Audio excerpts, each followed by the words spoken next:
Bill, there are lots of technical advances in the recent years. Now laparoscopic surgery is going on. The people wants to make robotic surgery and node surgery.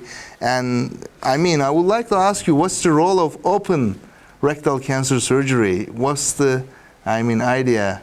Does this any role still in the treating rectal cancer surgery? I think it's still the basis. It's still what is done for the most difficult, the most advanced cases, and I don't think anybody should start a laparoscopic case, and certainly not a robotic case, unless they are well experienced and able to do an open case.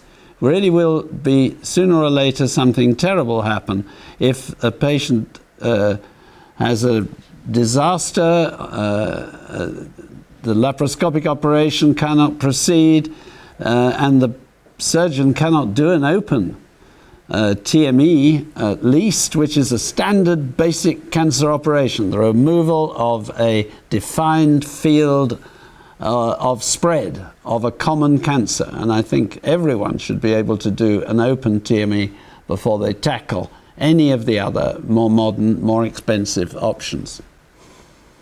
And in addition to this, what do you think about the expenses of robotic surgery? Is it worth, buying a robot and putting it in the OR?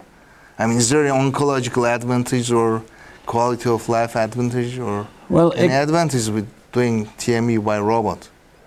Well, my colleague Mark Gudgeon and I are taking a particular interest in the potential of the robot for better recognition and definition and preservation of the autonomic nerves.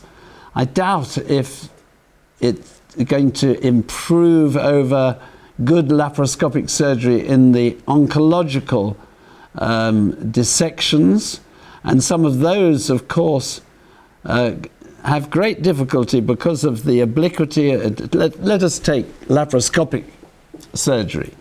The angle of approach to the lower part of a TME dissection is not as flexible as the open approach. Granted, the magnification helps. Granted, there are advantages in visualization, and there could be binocular visualization in laparoscopic surgery. That might be a great step forward. It's been there, but not widely taken up. But there are some tumors too big to be dealt with because of the limitations of the instrumentation for laparoscopic surgery. So I think it's increasingly important in the future. But there are still some cases where the lowest cancers maybe can only be done with sphincter preservation open. I think even the leading laparoscopic surgeons like Eric Roulier would agree that there are some cases where open surgery can save a patient's sphincters, but it would not be possible laparoscopically. Come to the robot. Again, to me, it's more about nerve preservation, and many of the disadvantages of laparoscopic surgery are compounded. There is absolutely no tactile sensation in robotic surgery thus far. And as you say, the cost is huge.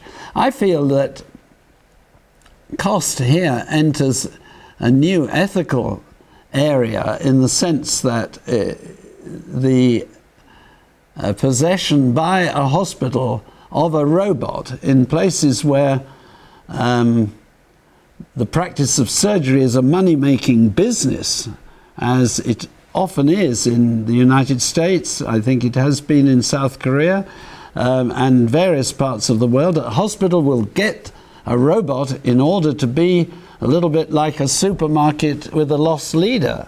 They have to have it in order to establish in the public's mind that they are ahead of the game. To me, the robot and the laparoscope are simply tools to try better to achieve the same objectives.